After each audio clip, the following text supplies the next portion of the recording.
यह जगत सारा क्षणिक है और आत्मा एक नित्य है। आत्मा का अनुभव बस एकमात्र नित्य है।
चैतन्य स्वभावी भगवान आत्मा अनादि अनंत शुद्ध चैतन्य मात्र है, ज्ञान मात्र है। मैं शुद्ध चैतन्य मात्र, ज्ञान मात्र भगवान आत्मा हूँ।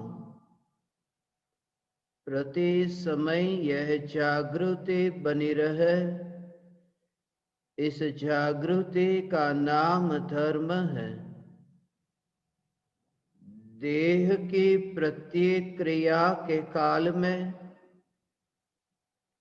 और विकल्पों के बहते प्रवाह के काल में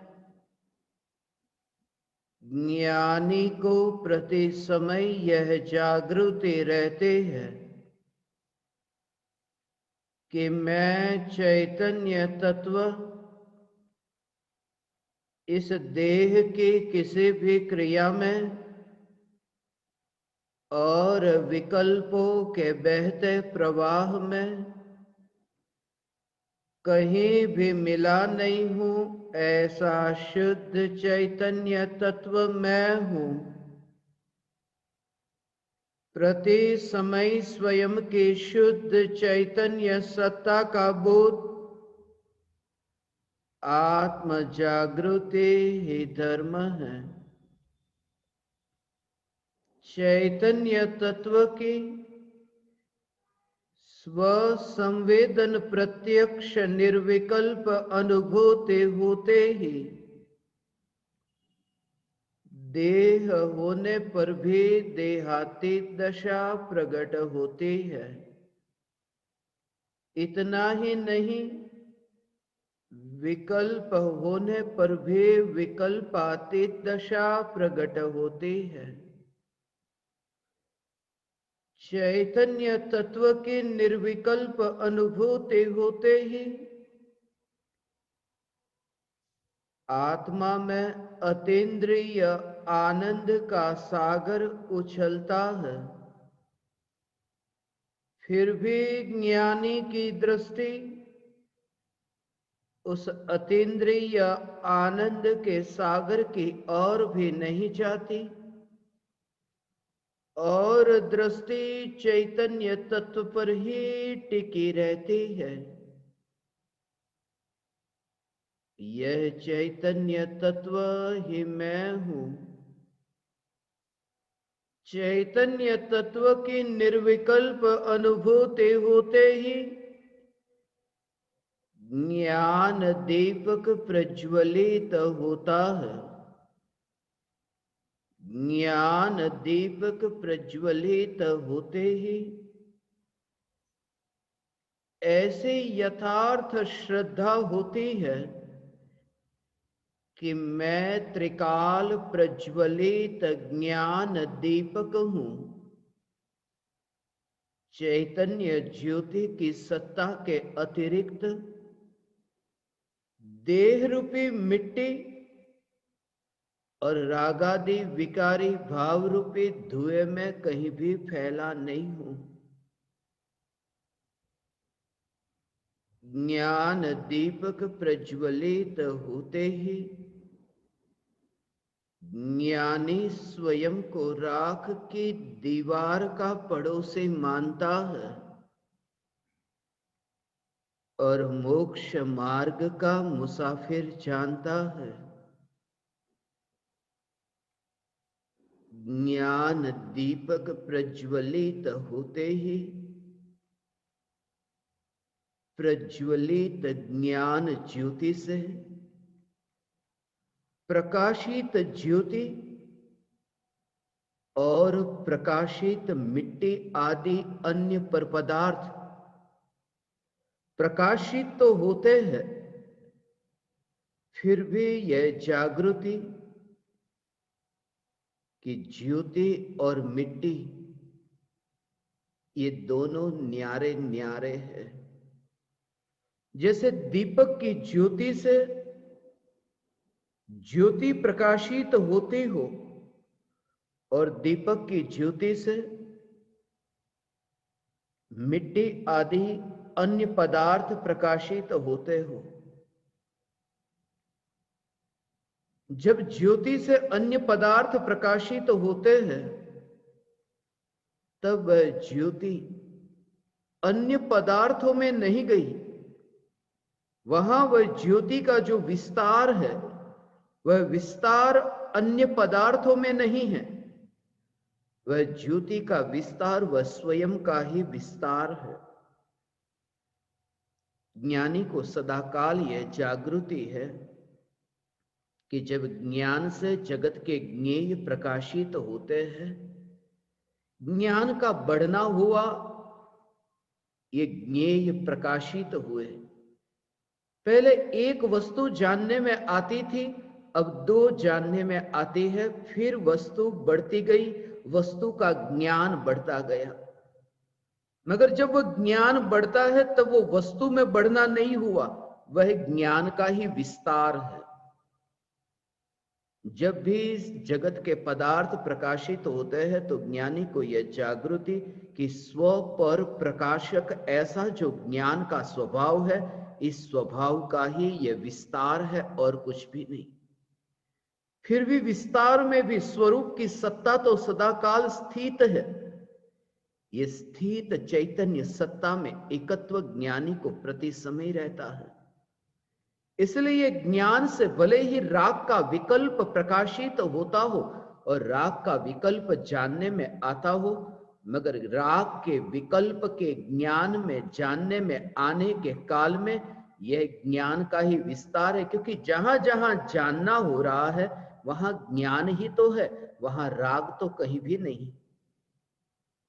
जहां पर भी यह जानने रूप विस्तार है, उस विस्तार में राग का अंश भी नहीं, ये ज्ञान का ही विस्तार। और यही वजह है कि अनादिकाल से अनंत ज्ञेयों को जाना, फिर भी अनंत ज्ञेयों को जानकर भी ज्ञान ज्ञान की सत्ता में रहा, क्योंकि जानने के काल में ज्ञान ज्ञेय में गया ही नहीं। ज्ञान ज्ञान की सत्ता को छोड़कर कैसे जा सकता है? ये ज्ञान अपनी सीमा का उल्लंघन नहीं करता, अपने स्वभाव का उल्लंघन इस जगत में हो ही नहीं सकता।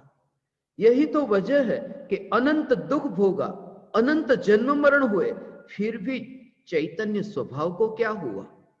कुछ भी तो नहीं। इसी को तो स्वभाव कहते हैं।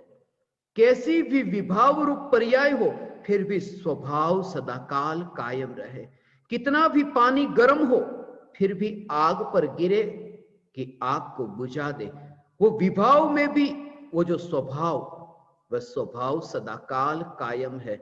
विभाव की पर्याय में ज्ञान के स्वभाव की शुद्धता और ऐसी अपनी सीमा में ही स्थित होना, यह सदा काल कायम है। ये चैतन्य स्वभाव, और ये स्वभाव के बाहर कहीं पर भी मेरा विस्तार नहीं। ये जागृति ज्ञानी को प्रति समय रहती है। पर जानने में तो आते हैं, राग का विकल्प और ये देह जानने में तो आते हैं, मगर ये जब जानने में आते हैं तब वह जानने वाली जो अवस्था है वह अवस्था ही प्रकाशित हो रही है। ये ज्ञान का वर्तमान परिणमन है, ये प्रकट, ये प्रकाशित हो रहा है। ये सिद्धि ज्ञान की हो रही है, ये जगत की नहीं। मगर जगत की रुचि के कारण जगत की ओर ही ध्यान जाता है। कमरे में प्रवेश किया, कमरे में तरह तरह के पदार्थ है। उन पदार्थों को जैसे ही तुमने जाना, तुमको पूछा कि अंदर क्या है, तुमने कहा पदार्थ बहुत है। मगर किसी और व्यक्ति को भी पूछा कि क्या है, उसने भी पदार्थ को तो जाना, मगर पदार्थ को जानने के काल में पदार्थ जिससे प्रकाशित तो होता है उस प्रकाश को उसने देखा है कि अंदर तो प्रकाश प्रकाश प्रकाश ही है, जो प्रकाश पदार्थों में कहीं पर भी नहीं। कैसी तुम्हारी रुचि है? मिथ्या दृष्टि की रुचि, कि मिथ्या दृष्टि को जगत के परज्ञेयों की रुचि है।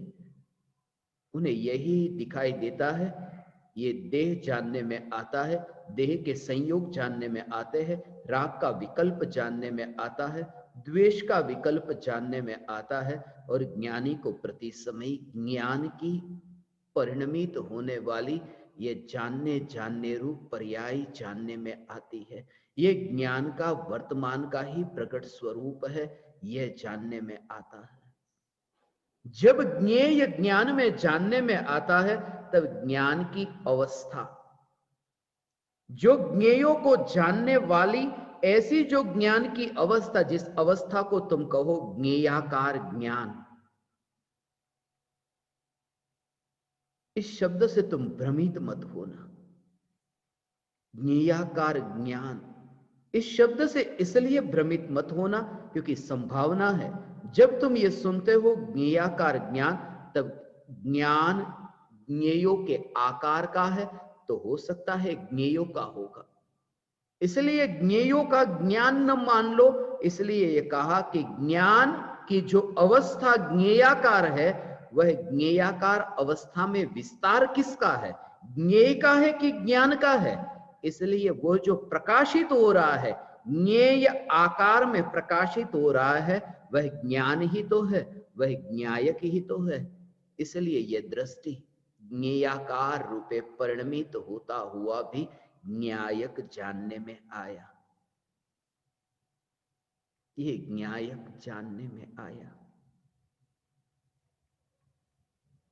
अनुभव स्वभाव के निकट जाकर होता है, तब फिर ज्ञान ज्ञान और ज्ञान के विस्तार के अतिरिक्त और कुछ भी नहीं।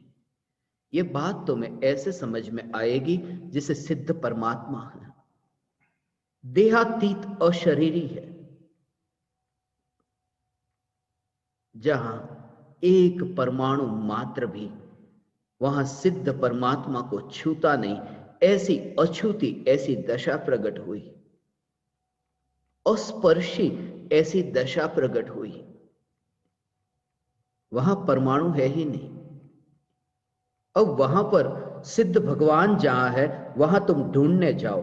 कहते ऐसा है कि अंतिम देह से किंचित न्यून ऐसे आकार में, तो नाम ये लिया कि देह के आकार, अंतिम देह का जो आकार था ऐसा सिद्ध भगवान का आकार, अंतिम देह का जो आकार था ऐसा सिद्ध भगवान का आकार। ये कहते तो ऐसा ही है, मगर सिद्ध भगवान को देखो तो सिद्ध भगवान में अंतिम देह से क्या लेना देना। सिद्ध भगवान जहां है वहां तो ज्ञान ही ज्ञान है, अंतिम देह कहीं नहीं है। भले ये बोलने में आता हो कि अंतिम देह से किंचित न्यून आकार में ऐसे सिद्ध परमात्मा, मगर देह तो है ही नहीं, देह के परमाणु की गंध भी वहां नहीं। वहां तो ज्ञान का आकार है, इसलिए तो ज्ञान शरीरी कहा। जैसे सिद्ध भगवान को ये कहते हैं देह के आकार रूप, मगर देह वहां नहीं, ऐसे ही ज्ञान को ज्ञेयाकार कहते हैं, मगर ज्ञान में ज्ञेय का आकार कहीं नहीं, वहां तो ज्ञान का ही विस्तार है। और इसी रहस्य को स्पष्ट करने के लिए इस भक्ति का विस्तार हो रहा है। चैतन्य चैतन्य चैतन्य मात्र ज्ञायक देव। कल हमने चैतन्य मात्र ज्ञायक देव पर थोड़ी चर्चा की थी। पहले चरण पर थोड़ी चर्चा हुई, आज आगे चर्चा करते हैं। मैंने आप सभी को ये भक्ति भिजवाई है। इस भक्ति को अपने सामने रखेंगे तो आपको और स्पष्ट होगा कि कल जो हमने चर्चा की थी उससे आज की चर्चा में अब कहां मोड़ आया है और क्या मैं बताना चाहता हूं। कल हमने चर्चा की थी स्व ने जाणनारो परने जाणनारो છું ત્રિકાલ વર્તી જ્ઞાયક દેવ। હું છું જાણનહારો, હું છું देखनहारो, છું देवाधि देव ज्ञायक देव। स्वरूप ऐसा है स्व पर प्रकाशक।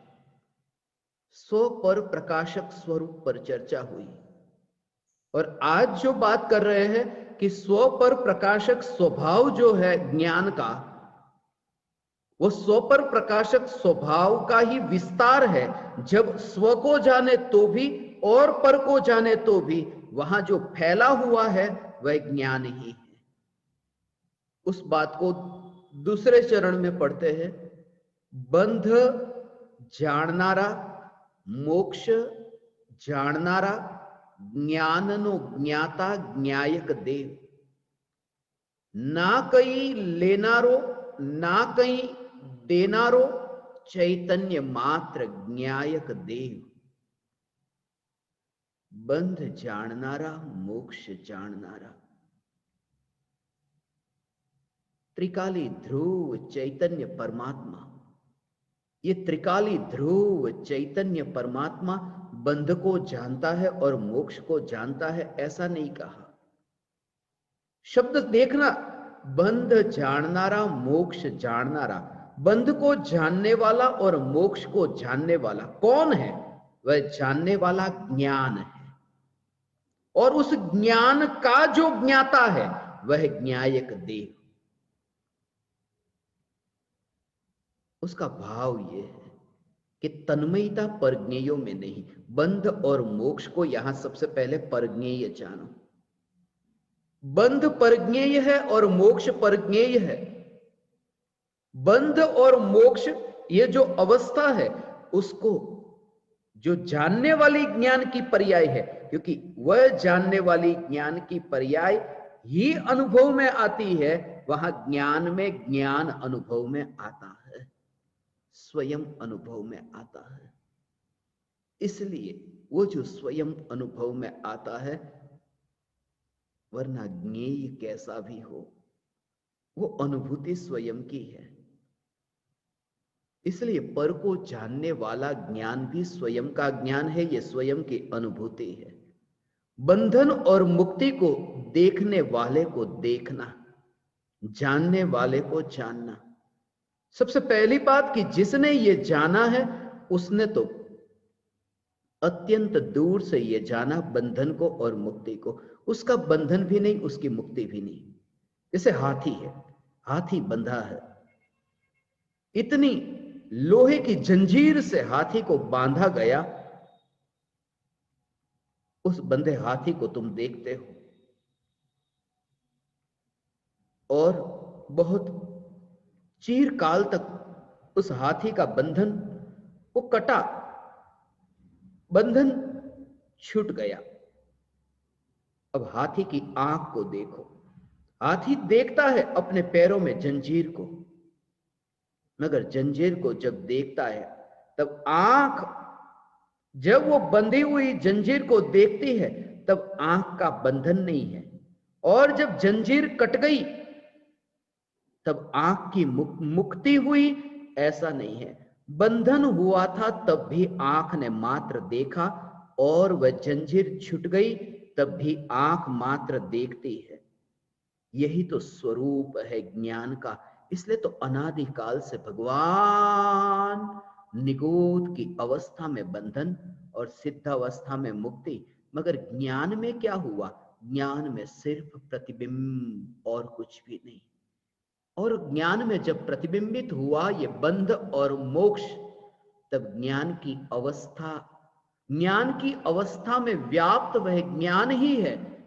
और उस ज्ञान मात्र में जिसकी रुचि है, उसके लिए न बंध है न मोक्ष है। वो चैतन्य मात्र स्वरूप में स्थित है। बंध को जानने वाला, मोक्ष को जानने वाला, ऐसा जो ज्ञान, वह ज्ञान मात्र, उसमें ये कुछ भी न देखना, जानना देखना ये होता है, मगर वह तो ज्ञान मात्र है, ऐसा देखना, वो विकल्प भी छूट जाए। वो निर्मल स्वच्छ ज्ञान, आंख में थोड़ी भी धूल नहीं, रजकण नहीं है आंख में, ऐसी स्वच्छ आंख। वह स्वच्छ आंख में बंद जानने में आता है कि स्वच्छ आंख में वह छुटकारा जानने में आता है? हाथी का बंधन और हाथी की मुक्ति ये आंख में, मगर आंख को देखा कि साफ आंख और कुछ भी नहीं। इस आंख को कोई लेना देना नहीं है बंधन से और मुक्ति से। बंधन मुक्ति से नहीं, बंधन को जानने में और मुक्ति को जानने में। आंख तो मात्र आंख है। ये ज्ञान की सत्ता, इसके लिए इसमें पूरा समय सार समा गया। समय सार की छठी गाथा इसमें समाई है।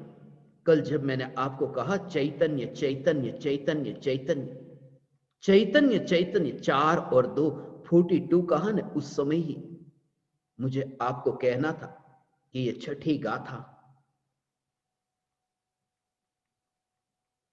ये समय सार, ये समस्त जिनागम का सार। इसलिए मैं तुमसे कहता हूं, ये स्वरूप की जागृति अनुभूति होने से पहले तत्व विचार जो चलता है वो ज्ञान ज्ञान और ज्ञान। ये ज्ञान स्वभाव का जो विचार चलता है, वहीं पर ही ज्ञेय से अलग होकर ज्ञान में ज्ञान अनुभव में आता है। ये जागृति रहती है, मगर ये स्वरूप तो समझे। आज तक तो यही जाना कि जो बुद्धि है, कुछ शास्त्रों को जाना है, प्रवचनों को सुनकर के जो ज्ञान इकट्ठा किया वही ज्ञान है। वह ज्ञान नहीं है, वह तो विकृति है। उसे विकार जानो, उसे मलिनता जानो। और मलिनता का गर्व किस बात का? मेरी बात को समझना। हजारों शास्त्रों का ज्ञान है, वह ज्ञान तो मलिनता है, निर्मलता नहीं है, वह मलिनता है। इसलिए मलिनता है क्योंकि ज्ञानावर्णी कर्म के क्षयोपशम के निमित्त से ये ज्ञान का क्षयोपशम है। और क्षयोपशम ये आत्मा की निर्मलता नहीं, ये तो मलिनता है। निर्मलता होती तो सिद्धों को होता क्षयोपशम ज्ञान। क्षयोपशम यदि निर्मलता होती तो केवल ज्ञानी अरिहंत परमात्मा को होता। ये क्षयोपशम ज्ञान, ये तो अधूरापन है, ये तो कमजोरी है, ये तो संसार का बंधन है। और जो संसार है, उस संसार में जिसने सुख माना और संसार के कारण जिसने गर्व किया कि मैं तो ज्ञानी, वो जानबूझ करके जैसे हाथी कीचड़ में गिरे और अपने को माने कि मैं कितना निर्मल, इतना ही बड़ा अपराध है क्षयोपशम ज्ञान के कारण स्वयं को ज्ञानी मानना। इसलिए ज्ञानी ने उस गंदी चदरिया को उतार दिया, दिगंबर हुए। वह गंदी चदरिया कौन सी? क्षयोपशम ज्ञान की।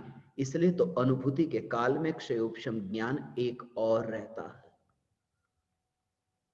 બંધ જાણનારો મોક્ષ જાણનારો એવો હું ભગવાન આત્મા એમ નહીં, બંધ જાણનારા, મોક્ષ જાણનારા એવા જ્ઞાનની पर्याय છે, ऐसे ज्ञान की पर्याय, वो पर्याय ही प्रकाशित होती है, ज्ञान की अवस्था प्रकाशित होती है। पूज्य गुरुदेव श्री ने इसके बारे में बहुत गहरे भाव व्यक्त किए। ज्ञान की अवस्था ही व्यक्त होती है और कुछ भी नहीं। ये स्व पर का प्रकाश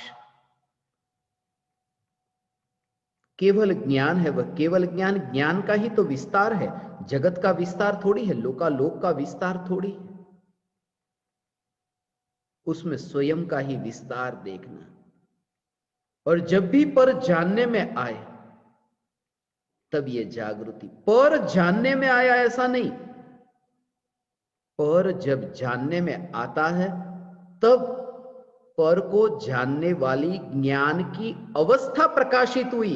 ये जो ज्ञान का ही वर्तमान स्वरूप प्रकाशित हो रहा है, वरना तुम ज्ञेय से छूट ही नहीं सकते। ये टेबल प्रकाशित हुआ, कुर्सी प्रकाशित हुई, वरना तुम्हें टेबल और कुर्सी में ही रुचि रहेगी। तुम अंतर्मुख कब होगे? और अंतर्मुख होने के लिए तो पर जानने में आता है, तब से ही तो ये यात्रा शुरू होती है। आत्मा सीधा अचानक जानने में नहीं आता, तत्व विचार ये होता है कि पर जो ज्ञान में प्रतिबिंबित हो रहा है, ये ज्ञान ही तो है, ये ज्ञान ही तो प्रकाशित हो रहा है, ये ज्ञान ही तो प्रकाशित हो रहा है। और तब ये होगा कि जो टेबल कुर्सी ज्ञान में प्रकाशित होते, तब ये ज्ञान का ही प्रकाशित होना है, ये ज्ञान का ही प्रकाशित होना है, तब टेबल कुर्सी का विकल्प ही नहीं रहेगा। ज्ञान में ज्ञान ही जानने में आता है। मगर प्रयोग से, पर से छूटकर के स्व की यात्रा ऐसे ही होती है। इसलिए तो भेद विज्ञान के लिए ये जो भक्ति है, ये ज्ञायक देव की भक्ति भेद विज्ञान के लिए अत्यंत उपयोगी है। ये भक्ति तो नाम दिया है, वास्तव में ये तो ज्ञान दीपक की साधना, ज्ञान दीपकों का नित्य क्रम है। बंध जाणनारा, मोक्ष जाणनारा, ज्ञाननो ज्ञाता ज्ञायक देव, ना कहीं लेनारो ना कहीं देनारो। तुरंत ही उसके बाद में ये लिखा, ये ज्ञानी की दशा, ज्ञान का ज्ञाता ज्ञायक देव। जब ऐसा तत्व विचार चला, तत्व विचार चलते ही ज्ञान का ज्ञाता हुआ, बस वो सम्यक दृष्टि हुआ। ये जो पंक्ति है, ये चौथे गुण स्थान की दशा बताती है। अब आगे यात्रा करना कि वहां से मुनि कैसे होता है और फिर आगे मोक्ष की यात्रा तक कैसे पहुंचता है, वो अब समझना। बंध जाणनारा, मोक्ष जाणनारा, ज्ञाननो ज्ञाता ज्ञायक दे। इन शब्दों को देख करके इसको अच्छी तरह से समझना। ये आपको इसलिए दिया, मेरा चेहरा देखने के लिए नहीं, ये भक्ति की पंक्ति को देखो और उसमें जो एक एक शब्द है, वो शब्द देखने के लिए आपको भेजा। बंध जाणनारा, मोक्ष जाणनारा, ज्ञाननो ज्ञाता ज्ञायक दे। ये दो अवस्था कही कि ज्ञानी बंधा भी नहीं। ये इसलिए सबसे पहले क्योंकि जब मिथ्यात्व की भूमिका है, तो मिथ्यात्व की भूमिका में मैं बंधन वाला और मैं मुक्ति को पाना चाहता हूं। वो पर्याय के जोर से ही वो पुरुषार्थ करना चाहता था। मगर गुरु की पुकार जब उसके कान में पड़ी कि बंध और मुक्ति ये दोनों तुझ में नहीं है, ज्ञान बंधता ही नहीं है, ज्ञान का बंधन नहीं होता, ज्ञान के प्रवाह में कभी कोई विघ्न नहीं आया। यही तो ज्ञान है, वो परवाह नहीं करती। ये ज्ञान की गंगा, गंगा का ये सहज प्रवाह है। सरिता बहती है, वह सागर तक पहुंचती है, बीच में आने वाले पत्थरों को तोड़ देती है, और भी पेड़ पौधे भी बीच में आए उसे भी उखाड़ कर फेंक देती है, उसे कोई फर्क नहीं पड़ता, और वह सागर तक पहुंचती है। मगर यहां जो ज्ञान की गंगा है, उस ज्ञान की गंगा को तो पत्थर को भी नहीं तोड़ना पड़ता, वृक्षों को भी नहीं हटाना पड़ता। ये ज्ञान का सहज प्रवाह है। इसलिए तो बंधन को और मुक्ति को जानने वाली ज्ञान की पर्यायिका में ज्ञाता, अर्थात मेरा कार्य अपने में। यहीं पर ही तुम देखोगे कि यहां पर ही कार्य हो रहा है। गुड़ जो किसी के मुंह में है और वो मिठास को दूसरों को देता है, ये बात नहीं है। गुड़ अपने मिठास में ही रहता है, मिठास मई रहता है। ये मैं बंध को जानने वाला, मोक्ष को जानने वाला ऐसा नहीं, मगर जानने का जो कार्य हो रहा है, उस जानने के कार्य में मैं जानने रूप ही हूं, मैं ज्ञेय रूप कहीं पर भी नहीं हूं। ये तत्व विचार हुआ कि ज्ञायक देव का दर्शन हुआ। जैसे ही ज्ञायक देव का दर्शन होता है कि भूतकाल का जो भ्रम था ना, वो भ्रम छूट गया। अब इसमें तुम नीचे की पंक्ति देखो तो द्रव्यलिंगी मुनिव्रत धारण किया था अनंत काल में, अनंत बार। उसका सबसे बड़ा भ्रम टूटता है, अनुभूति हुई। ज्ञान का ज्ञाता ज्ञायक देव, ये गुजराती में है, ज्ञान नो ज्ञाता ज्ञायक देव। मगर गुजराती भी इतनी सरल है कि हिंदी भाषी को भी यह समझ में आ जाए। और ज्ञान दीपकों के लिए तो तुम्हें थोड़ा तो मेरे लिए इतना तो करना होगा।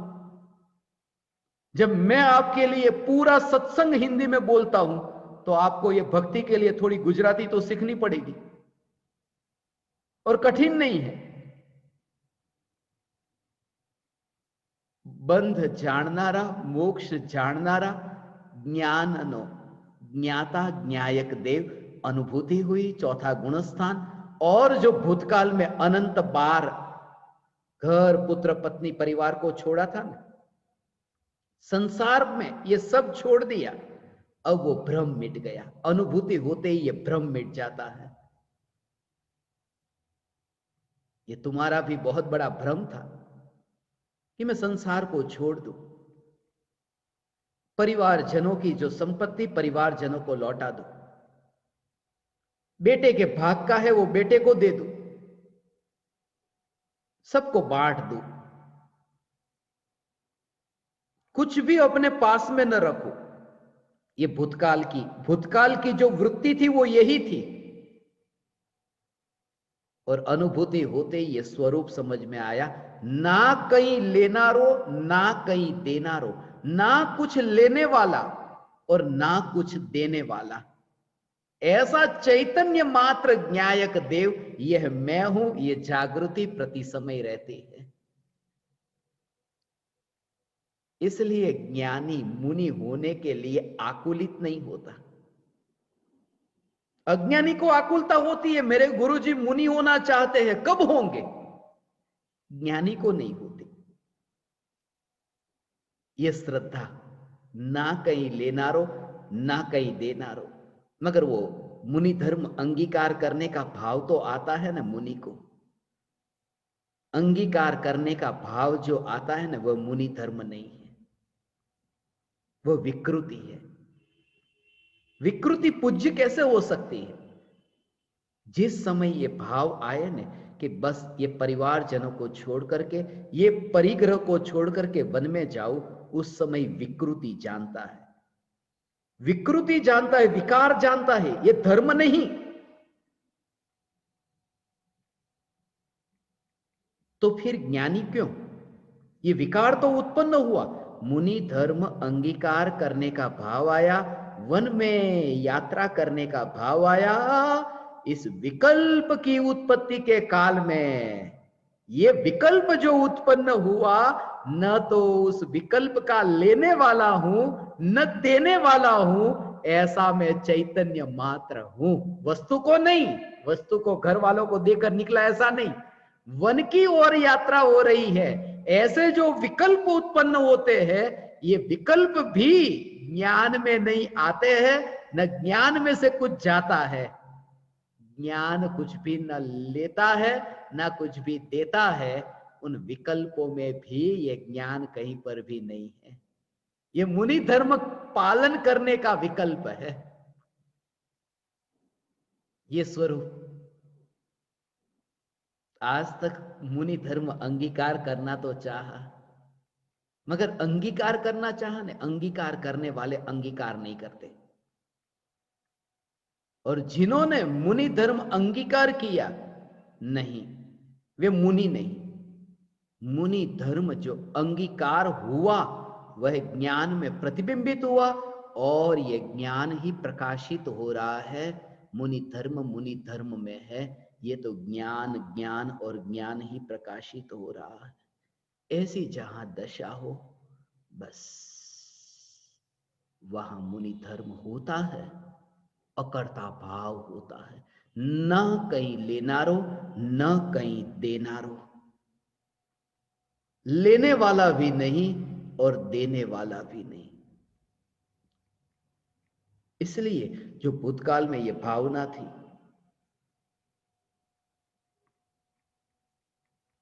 कि ये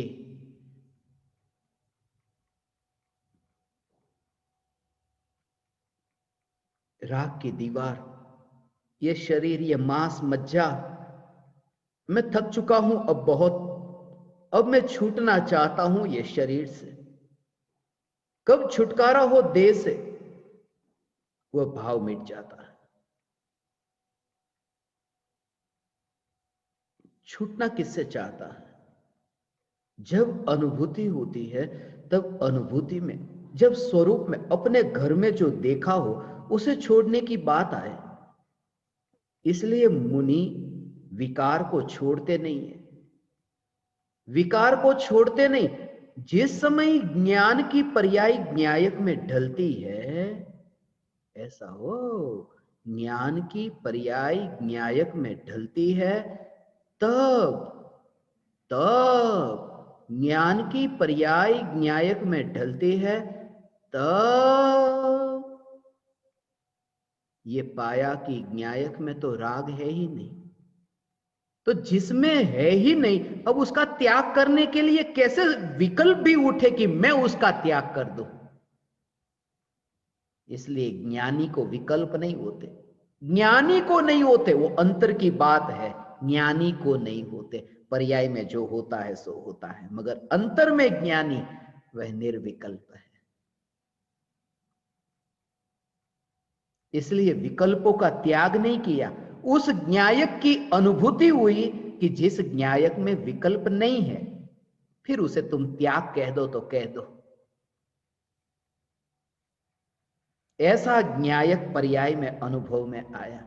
और जो कुछ भी नहीं लेता है और कुछ भी नहीं देता है, इसका भाव बहुत सूक्ष्म है। ज्ञानी को अनुभूति हुई तो यह रहस्य खुला कि मैं कुछ भी नहीं लेता हूं और कुछ भी नहीं देता हूं। यह धन संपत्ति की बात नहीं, यह राग और द्वेष के विकार की बात नहीं है कि मैं क्रोध को लेता नहीं, क्रोध को देता नहीं। अब इसका सूक्ष्म भाव है, वो समझो। जिस समय अनुभूति हुई उस समय स्वयं को ज्ञायक देव स्वरूप माना। मैं ज्ञायक देव, एकत्व हुआ ना, यही मेरी पहचान कि मैं ज्ञायक देव। पर्याय ढली ज्ञायक की ओर, तो जो ज्ञान की पर्याय ज्ञायक में ढली, ये समझना ये ज्ञायक देव, ये ज्ञायक देव है। तो पहले समय में ऐसा हुआ कि ये अशुद्ध पर्याय है जो पर की ओर जा रही है, ये दूसरी पर्याय ऐसी जो अशुद्ध है जो पर की ओर गई, ये तीसरी पर्याय है जो अशुद्ध है जो पर की ओर गई, मगर चौथी पर्याय ऐसी कि जिसने ज्ञायक का आश्रय लिया। तो जो ज्ञायक में ढली, निर्विकल्प अनुभूति हुई, तो जो पर्याय ज्ञायक में ढली कि ये पर्याय अनुभूति हुई, अनुभूति यहां पर्याय में हुई है, तो जो पर्याय में अनुभूति हुई है उस अनुभूति को नहीं लेने वाला और अनुभूति को नहीं देने वाला, अनुभूति का जो उत्पाद हुआ, अनुभूति का जो व्यय हुआ, एक समय की अनुभूति की पर्याय का, उस अनुभूति को भी जो ज्ञायक लेता नहीं और अनुभूति को देता नहीं, ऐसा जो सत्ता स्वरूप ज्ञायक, यह मैं हूं, और प्रत्येक पर्याय में अनुभूति होती रहती है, मगर ज्ञायक की अलिप्तता,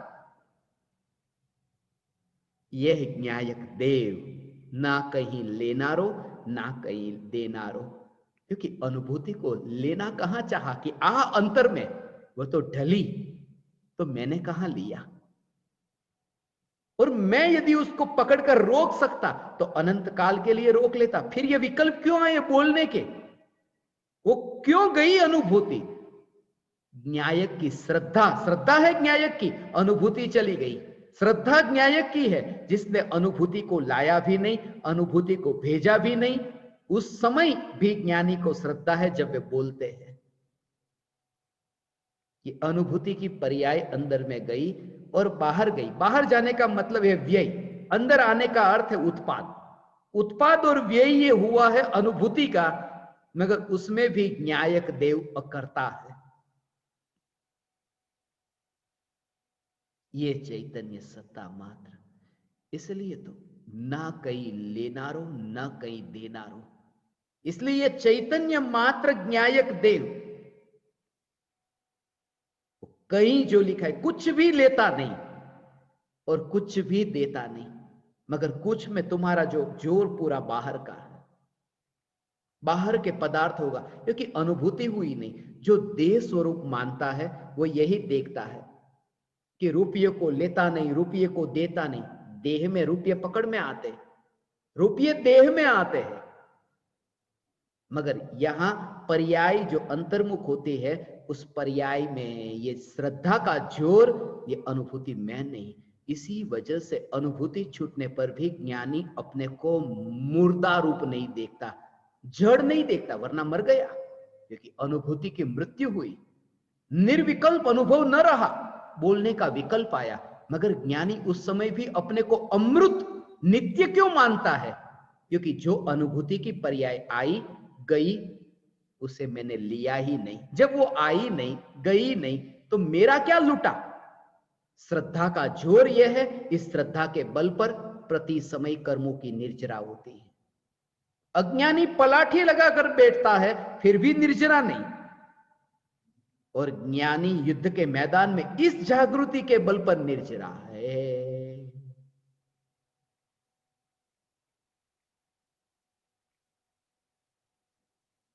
ना कहीं लेनारो ना कहीं देनारो।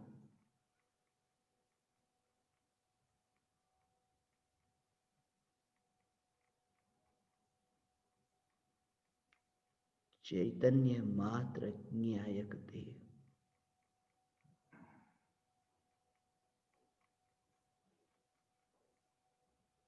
हे ज्ञान दीपक, ये चौथे गुणस्थान की दशा है।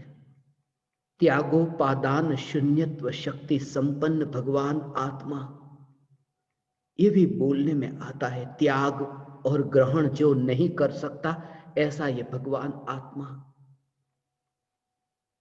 इसलिए मुनि धर्म का ग्रहण करना और गृहस्थ दशा का त्याग करना, ये ज्ञानी की श्रद्धा में नहीं है। ये तो चैतन्य की मस्ती ऐसी होती है कि बाहर में ये सब दशाएं होती है। ये दशा सहज प्रकट होती है।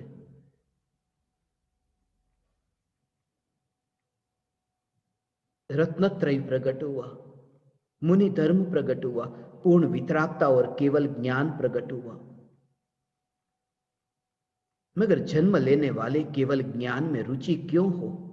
त्रिकाल ज्ञायक देव को भूल करके जो पैदा होने वाला आजकल का बच्चा, उसकी ओर ध्यान जाए। ये केवल ज्ञान की पर्याय का उत्पाद ये आजकल के बच्चे हैं।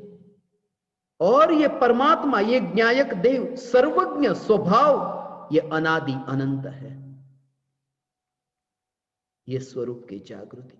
मैं ये कहता हूं कि पर्याय में, अपनी निर्मल शुद्ध पर्याय में जब इतनी अलिप्तता रहती है, तब ज्ञानियों को पर के बारे में कहना ही क्या। न कुछ भी स्वरूप में आया, न कुछ गया। इसलिए तो स्वरूप में वहां मलिनता न आई, स्वरूप में उत्पाद व्यय न हुआ। स्वरूप सदा सत्ता स्वरूप रहा। यह रहस्य है। ये पढ़ते पढ़ते तुम्हें समझ में ना आता। ना कहीं लेना रो, ना कहीं देना रो। अनुभूति को भी जो लेता नहीं, अनुभूति को भी जो देता नहीं, जो सत्ता स्वरूप है। न्यायक की सत्ता में अनुभूति कहां गई, अंदर कहां गई? इसलिए वहां इतनी निर्विकल्प। इसलिए जो कहता हूं रसगुल्ला जीभ पर आया, मगर रसगुल्ले का रस तो थोड़ा समझ लो कि जीभ में वहां पर गया भी हो, मगर जीभ के अंदर अंदर अंदर वो कहां गया? ऐसे ही स्वरूप है कि वहां अनुभव में आया। अनुभूति की पर्याय में भगवान आत्मा अनुभव में आया, मगर भगवान आत्मा स्वयं अनुभव में नहीं गया, स्वयं अनुभव नहीं हो गया। नहीं हो गया स्वयं अनुभव। वो त्रिकाल है, त्रिकाल ही रहता है, स्वयं अनुभव नहीं हो जाता है। और प्रत्येक पर्याय रस लेती है। यहां तो एक रसगुल्ला खाया कि खत्म हो गया, अब जीभ किसे चखे? यहां तो ऐसा है कि अनंत पर्याय में अनुभव हो, फिर भी न्यायक की सत्ता न्यायक न्यायक न्यायक रूप है। इसलिए सत्ता का अभाव नहीं होता, नाश नहीं होता।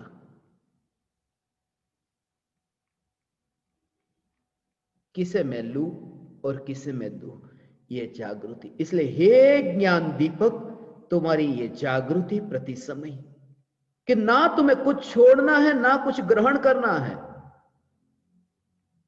किसे तुम छोड़ करके दीक्षा लेना चाहते हो? ज्ञानी दीक्षा नहीं लेता।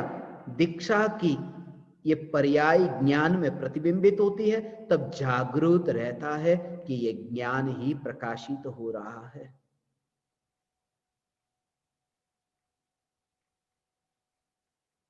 और जब कुछ भी नहीं हुआ, न मैंने लिया न मैंने दिया, तब अहंकार क्यों? अहंकार तो तब हो लेने और देने में, लेने में, देने में, या फिर नहीं लेने में, नहीं देने में अनुभूति होती है। तब इतना भी विकल्प नहीं कि न लेता है न देता है। लेता देता है ऐसा नहीं, देता भी नहीं है, लेता भी नहीं है, ऐसा न्यायक देव, ऐसा न्यायक देव अनुभव में नहीं आया। उसमें भी विकल्प हुआ ना, जो कुछ भी नहीं लेता, कुछ भी नहीं देता।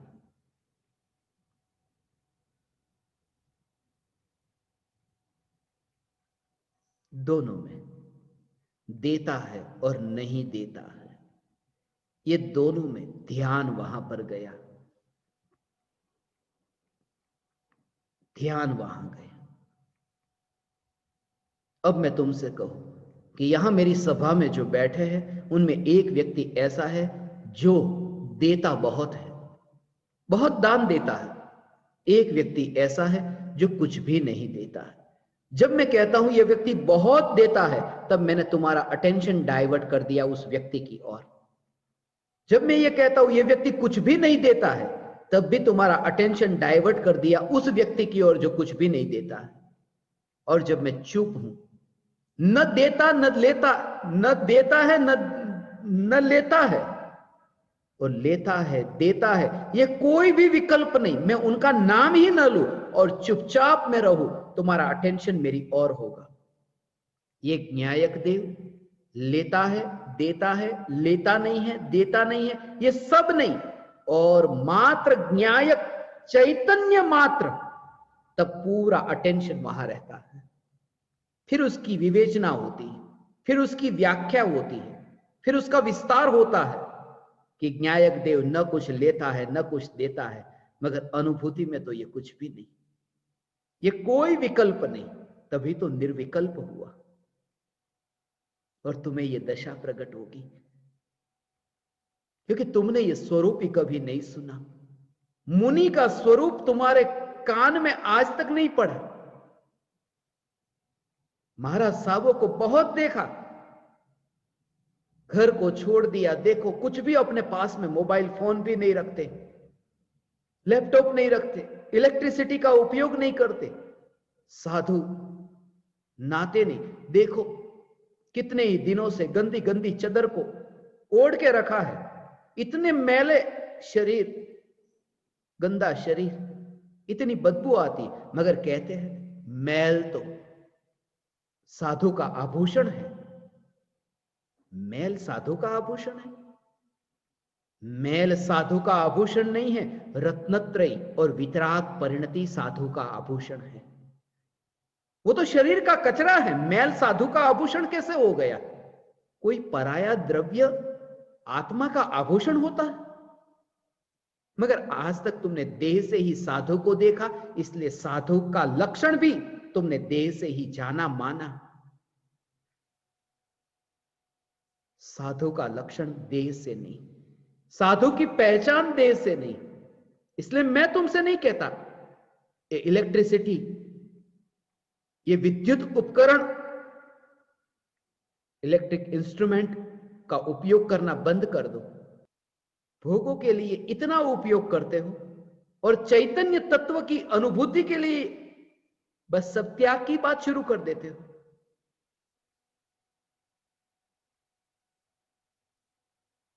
आज सुनो, मगर खास ये जागृति रहे, सुनकर के कुछ भी ना होगा। अंतर में यह तत्व विचार और भेद विज्ञान सिर्फ दूर से दिखाई देगा, वो अनुभव ना होगा। दूर से सुनाई देगा, चेहरा दिखाई देगा, वाणी सुनाई देगी, मगर अनुभूति, अनुभूति के लिए तो तुम्हें वहां जाना है जहां तुम हो। वो वहां कंप्यूटर की स्क्रीन पर नहीं, मोबाइल की स्क्रीन पर नहीं है। वहां पर तो कुछ भी नहीं और वहां से कुछ मिलेगा भी नहीं। आज की यह घटना है। आज मैं ज्ञान दीपकों को मिल रहा था, रात्रि में ही ये विचार आया कि आज जितने भी ज्ञान दीपक, रात को 12 बजे मैंने चैतन्य चैतन्य चैतन्य कि भक्ति से पूर्व जो मैंने भावना पाई, अब तो देह में रक्त वहन भी हो तो चैतन्य के लिए वो रात को 12 बजे, रात को 12 बजे ये मैंने आपको भेजा यूट्यूब पर। अचानक क्या भाव आ गया कि मैंने भेज दिया। उस समय तैयार था मगर भेज दिया, क्योंकि रात को ही मुझे छत्तीसगढ़ वासी याद आए। घड़ी में मैंने देखा 12 बजे, 12 बजे है, 12 तारीख है, 12वां महीना है कि 12 12 12 36 छत्तीसगढ़। तो वो मुझे विचार आया 12 12 12।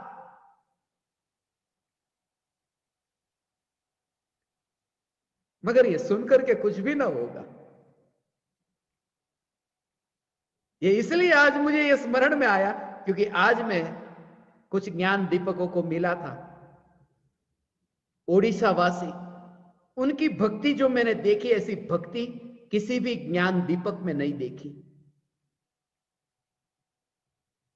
इतने ज्ञान दीपक कतार में थे मिलने के लिए। 5 मिनट का समय रखा है, अब निश्चित कर दिया कि आगामी महीने में प्रत्येक ज्ञान दीपक के लिए सिर्फ 5 मिनट के लिए समय दिया जाएगा और हर महीने एक बार अवसर मिलेगा, 1 तारीख से 5 तारीख के बीच में। आपको जो भी तारीख अनुकूल होगी वो तारीख आप बताना, समय मैं बताऊंगा। समय इसलिए मैं बताऊंगा क्योंकि जिस समय मेरा भाव होगा उस समय देखेंगे। तारीख आप बता देना, 1 तारीख से 5 तारीख के बीच में। मगर आज इतने ज्ञान दीपक थे, कतार में थे, तो उनके साथ चर्चा करते करते 2:30 बज गए। 2:30 बजे तक भोजन नहीं हुआ, लंच बाकी था और ज्ञान दीपक इंतजार कर रहे थे क्योंकि मेरे भोजन करने के बाद में वे भोजन करते। तो 2:30 बज गए, भूख तो लगी थी, पेट में बुड़बुड़िया बोलता था।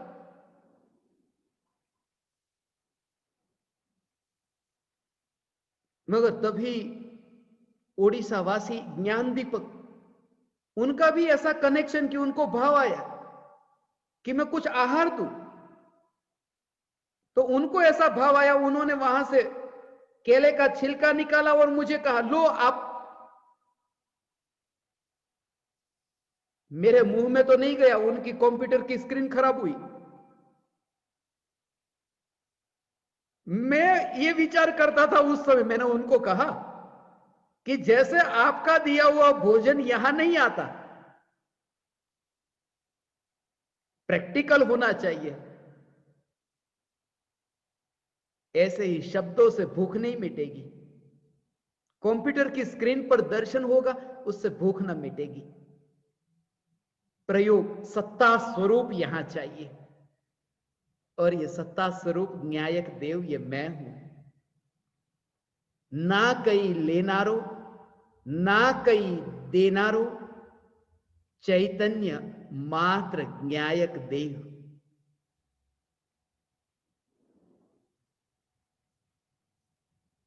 जो कुछ भी नहीं लेता, कुछ भी नहीं देता। इसका मतलब यह नहीं है कि देने के भाव नहीं आएंगे। दया, दान, व्रत, मुनिराज को भी ज्ञान दान का भाव आता है, शास्त्र लिखते हैं। गृहस्थ को भी आहार दान का भाव आता है भाव। देने का भाव आए, लेने का भाव आए, मगर यह जागृति की जिस न्यायक की मुझे स्पर्श ना हुई है, या फिर ये न्यायक जिसकी स्पर्शना नहीं हुई, मगर स्वरूप उसका मैंने ऐसा सुना है कि जिसमें लेने और देने का विकल्प नहीं है, भाव नहीं है, ये जागृति। चैतन्य मात्र न्यायक देव।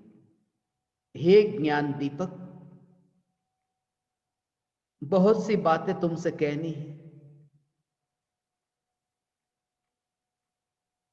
मगर समय इतना सीमित है। यह शिविर भी इस महीने के लिए ही रखी है,